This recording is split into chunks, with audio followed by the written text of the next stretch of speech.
Hey guys, it's Taran and welcome to the On Track channel and to the 2022 race ratings for the French Grand Prix.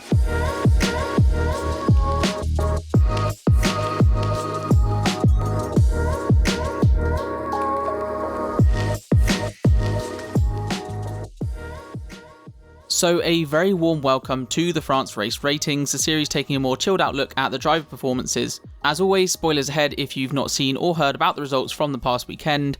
Also, do make sure to give the video a thumbs up if you enjoy it and subscribe down below for more F1 content every week. Now, with those two things out of the way, let's get into it. Starting with the result, and it's Max Verstappen back on top after a couple of races away from the top step of the podium. In behind, double podium for Mercedes, Hamilton in second, Russell in third after he caught Perez napping later on in the race. The Mexican though finished fourth after battling Russell, ahead of Sainz, the lead Ferrari, who had questionable strategy as usual, and Leclerc crashing from the lead, so he picked up no points as well. Then in sixth, Alonso leading and alternating Alpines and McLarens, with Lance Stroll holding off teammate Vettel for the final point. Now to the race itself, and I think much more in line with what we expect from the French Grand Prix, sort of a lot of cars in similar places, but not a crazy amount actually happening. To start with, a few places swapped round on the opening lap, a collision between Ocon and Tsunoda, and then a real period of pressure from the Red Bulls, with Verstappen behind Leclerc and Perez behind Hamilton, but both of them just easing off and falling back a little bit before Max stopped. And then, while all alone in the lead, Leclerc just loses the rear through turn 11 into the barriers, and that was his race done. And then the safety car coming out meant everyone stopped pretty much, so sort of got rid of any two-stop versus one-stop debate, which is kind of a shame. From there though, I think generally pretty tame on the whole, with some action courtesy of Sainz, Perez and Russell, with George taking advantage of a VSE restart to get past Checo. On to the ratings, and from you guys, it's a 6.1, which for a regular French Grand Prix I think is pretty decent. Definitely a step back from the last few in Silverstone and Austria, but I think for France we'll take it. For my rating though, going to go a little bit lower with a 5.5, trying not to be overly swayed by the last couple of laps. I think otherwise it was probably a 4, 4.5, but late on just elevating it a little. On to teams and Haas, who after a good couple of races just had everything sort of unravel for them and ended up with no points in this one. For drivers, I'll start with Magnussen, who actually made up 7 places on the opening lap, a very good start from the back, then stopped quite early, Haas committing to the two-stop strategy, which really came undone with the safety car for Leclerc's crash. You know, before that, on the new tyres, admittedly, K-Mag had some laps on the leader's pace, but after the safety car sort of found himself stuck further back in the pack and ultimately had his race finished off by a racing instant collision with Latifi. I think rating-wise for K-Mag, it's probably a 7. He was driving really well, great start, great pace, screwed over by the safety car, and then the race ended not really through his own fault. Then Schumacher, who, like his teammate, had a decent start and was lapping on a similarish pace to Magnussen on the whole, before a collision with Zhou, which was completely Zhou's fault, got a little oversteer and just hit Mick. From there, he did keep it going, but with some damage and recovery, he was sentenced to the back really. Also, not helped by the safety car. So I think ratings-wise, it's probably a 6, similar to Magnussen, but on the whole, just a little bit further back, didn't quite look like he was going to do as well. Next up, Alfa Romeo, and I think we can now say for sure that they've really dropped away from the top of that midfield battle, which is a shame. For drivers, starting with Valtteri, who lost something like 6 places on the opening lap, starting on the hards, so not the best tyre to start on, was actually overtaken by Nicholas Latifi at one point, which kind of sums up his race really. Again, not helped by the safety car as he went from hards to then hard tyres and had to stop again for mediums, which looking back is quite the fault of the team, but on the whole just looked to be really lacking a little bit of pace really, sort of partly due to the Alfa, but a little bit due to Valtteri I think. So it's going to be a 5.5, just not really ever looking to challenge elsewhere, but still comfortably ahead of Zhou and not helped by his strategy. Then on to Zhou, who didn't have the best of races, no progress made early on, and then like the Haas cars, stopped before the safety car, but then after the safety car, tried an overtake on Schumacher and just ran into the side of him, which did rightfully earn him a 5-second penalty. From there, had to stop, was running at the back, and then retired with a problem on lap 50 or so. So I think on the whole for Zhou, it's probably going to be a 3. You know, running at the back of the pack, off of your teammate probably gets him a 4, and then throw in a collision, penalty as well. Sorry, a 3 seems about right, sadly. Next up, Williams, and while no points, I think they definitely looked improved and were sort of there with the likes of AlphaTauri and Alfa Romeo, which is definitely an improvement. For drivers, I'll start with Latifi, who started towards the back and stayed there early on, but in general was a few seconds back from Albon for most of the race, which actually for him isn't appalling. And then after the safety car, while a few places back from Albon, it was still closest time-wise, so he definitely wasn't too far back. Though I can't remember if just his car had the upgrades or both this week, I can't quite remember that one. But then finally did have the collision with Magnussen, where Latifi kinda squeezes K-Mag out and they make contact, and then he eventually retires.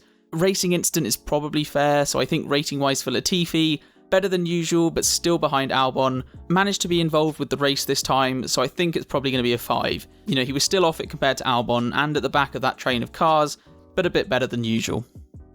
Then on to Albon, who spent a lot of time running in P11, actually all the way up until lap 40 almost, before being overtaken by Vettel, who he had actually kept behind for a good 10 laps or so. So although eventually he finished 13th, to be in contention for a potential point is about as good as it can be at the moment, so rating-wise for Albon, I think it's a 7. Just very solid, defended well, but ultimately not quite enough for points. Next up, AlphaTauri, and a bit of a shame for them not really ever in a position to collect points after incidents on lap 1. And with those incidents, I'll start with Tsunoda. Very unlucky, taken out by Ocon on lap 1 at the chicane, and then ultimately retired with damage on lap 20. So understandably gets a not applicable rating, just nothing he could really do, which is a shame. Then Gasly, who started with hard tyres, but at the safety car elected to take mediums all the way to the end, which he actually did a very good job of to eventually finish P12. Did have a mistake midway through where he went for a move on Albon and just broke too late and lost time at the chicane, but on the whole, to be on a worse strategy than most but make good of it, I think that gets him a 7.5. Made progress, and had the safety car not hampered him, maybe would have been even higher, in a car that is definitely towards that lower midfield at the moment. Next up, Aston, and a point to show for them, but on the whole, the car looking much more towards the middle of the pack, which they'll be pleased with. I'll start with Vettel, who held position early on, but lost out just a little at the safety cars because the team had to double stack him behind Stroll. From there, spent a while behind Gasly and Albon before eventually managing to clear them both and very nearly getting his teammate for P10 at the end. So fairly evenly matched with Stroll, but was stuck a little, so maybe I think a 6. Not a bad race by any means, but I don't think there's anything too special there. Then on to Lance, who had a mega start, was up 5 places and ahead of his teammate by the end of lap 1, didn't lose time at the stops, and then just kept the likes of Albon and Gasly behind at an arm's distance, and was actually closing up to Ricciardo ahead, was within a second actually for a while before holding off his teammate for the final point.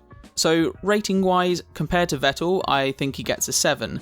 The pace is similar, but throw in the great start and finishing just ahead, a rating just higher.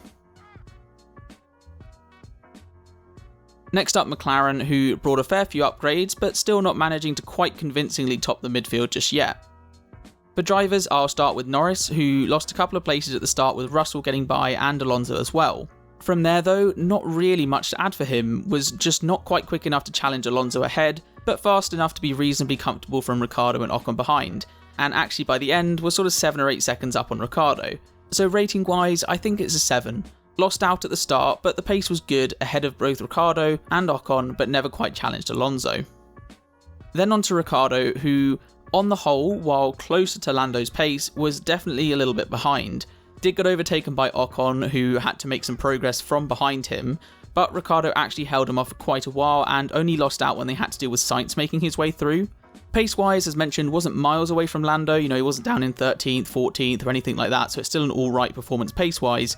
There's not too much more than that to add for him actually, so for Ricciardo, I think a 6.5 is about right. He was 2 seconds off Lando before having to defend from Ocon, which then made the gap a bit bigger, and definitely looked to be performing a bit better.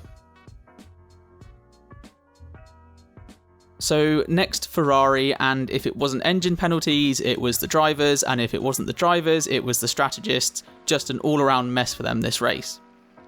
I'll start with Leclerc and talk about throwing it away. That's exactly what happened. There was talk of a throttle problem, but the team clarified that that was after being in the wall, and Leclerc himself said it was a mistake, the team said it was a mistake, so that's what I'll take it as. And as mistakes go, it doesn't get more costly. Up until that point was driving very well, managed to keep Verstappen behind in what looked like the quicker car, I'd say. That first stint was really well driven. And then lap 18 just lost the rear, spins off into the barrier, and at least 18, if not 25 points thrown away. There's really not much else to add for him. I think for a rating, it's probably going to be a 3. The only reason it's not a 1 or a 2 is just because that first stint was very good. But still, lose on your own, in the lead, just disappointing. Then on to Sainz, who started on the back row. Not an amazing opening lap, but was slowly but surely making good progress. Quick and solid overtakes up the field. Then the safety car from Leclerc, which put him on the mediums as he started on hards, and on those tyres was very quick, cruised up to the back of Russell, put some pressure on and took advantage, and then the Perez battle, where he didn't think he could get past, but then got close enough to, made a great move through, all while his team were calling him into the pits, got past, was chasing down then Hamilton, and the team boxed him for an extra set of tyres. And everyone was just like, why have they done this? We saw Gasly, he took his tyres to the end, and worst case, if Sainz had stayed out, he'd probably get overtaken by Perez and Russell. Best case, P2. So I honestly don't quite know why Ferrari were doing it, but for Sainz, ended up 5th after all of that, and for a race where he was up to P3, from the back with an unfavourable strategy, a mega drive. So I think for a rating, it's got to be a 9. Only higher if you got Perez a bit quicker maybe, but on the whole, a great drive. Next up, Alpine, and a solid points haul which moves them clear into 4th place in the championship ahead of McLaren. For drivers, I'll begin with Ocon, who started in 10th and then didn't make things easy, colliding with Tsunoda on lap 1, just getting on the curb and sort of launching or sending his car into the side of Yuki. Got a 5-second penalty for that, which did cost him a place under the safety car, I believe, but from there spent 20-ish laps behind Ricciardo, trying to pass, and then eventually got through on lap 44. Ratings for Ocon is kinda tricky, but I'm actually going to give him a 5.5. I think pace-wise, he was just ahead of Ricciardo, whereas Alonso was clear of Norris. Had the collision with Tsunoda, lucky there wasn't more damage to his car, then took 20-odd laps to pass Ricciardo as mentioned. So while the result itself is decent, it wasn't the most convincing of drives, I don't think. Maybe I'm being harsh, it could be a 6 maybe, but the more I look into it, the less impressed I kind of feel. Then Alonso, who had a great start up from 7th to 5th, had Russell get past him pretty soon after, but from there never looked under threat from behind and just drove his race. I honestly have nothing else written down as he was always comfortable to Norris even after the safety car. P6 as a result is also really great, so for Alonso I think rating wise it's going to be an 8. It's not higher just because it wasn't like he was miles ahead of the McLarens or Ocon, just a decent arm's length. Next up, Mercedes and their first double podium of the year. I feel like I say this every race, but just picking up the maximum that's available. I'll start with Hamilton, who got a great start, was actually alongside Verstappen into turn 1, but settled back into P3, where he then had pressure from Perez for a number of laps, but held him off really well. Didn't get caught defending air, and then actually pulled away from the Mexican and was matching the pace of Leclerc and Verstappen at one point. Then after the safety car, same thing, pulled a gap to Perez, small mistake at turn 2 but no harm done, and then just keeping himself clear of everyone behind, and pace-wise looked really good. Ahead of Perez, ahead of his teammate Russell as well, so rating-wise it's going to get a 9. I don't think there was a ton more that he could have done. The pace, defence and tyre management was done just right. Then Russell, who jumped Norris at the start but lost out to Alonso before clearing him a lap or two later. Then spent a lot of time just a couple of seconds off of Perez, and eventually after the safety car on the hard tyres just closed up, and when Sainz went through, went for a move into the chicane. A little optimistic, and had there been a proper collision I think the blame would go to George, but they continued and then just absolutely took advantage of the virtual safety car, timing it perfectly and getting P3, so rating wise it's probably going to be an 8.5. Pace wise a little bit off Lewis, but gains a bit just for getting to and then passing Perez, plus holding him off at the end as well.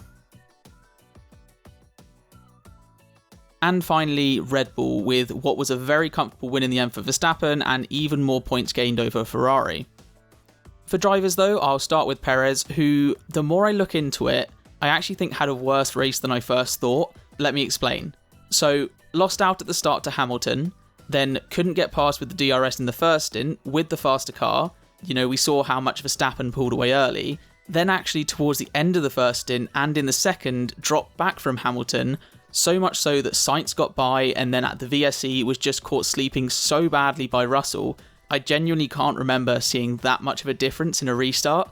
So rating wise for Checo, I think it's going to be a 5, and I honestly think that's kind of generous. You know, he was 17 seconds off of Verstappen by the end, and Verstappen wasn't really even pushing, couldn't pass Hamilton, lost time to him, and then lost out to both Sainz and Russell.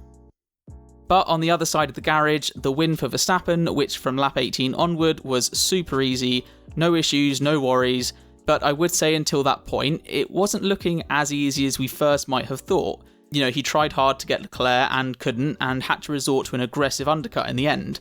But once in the lead, it was never in doubt. So rating wise for Max, I think it'll actually be an 8. It's still a very good performance, but definitely didn't have crazy pace over Leclerc, anything like that, and you couldn't get past him early on. Hence it's not a 9 or so. So that rounds out the race ratings for the French Grand Prix. On the whole, not too bad for France, the race I think. And in terms of driver ratings, generally most did well, actually with a few really not, i.e. Leclerc, that's a really bad one for him. Then with the updated standings, a lot of movers in the top half. You've got Perez moving down a little, the Mercedes guys moving up, then further back Alonso going up as well. Both Alfa Romeo drivers just moving down a little as well. Anyways, that is all for now. As mentioned before, do make sure to give the video a thumbs up if you enjoyed, and subscribe for more F1 content, along leaving your thoughts, feedback, ratings and suggestions down in the comments below. But until next time, take care.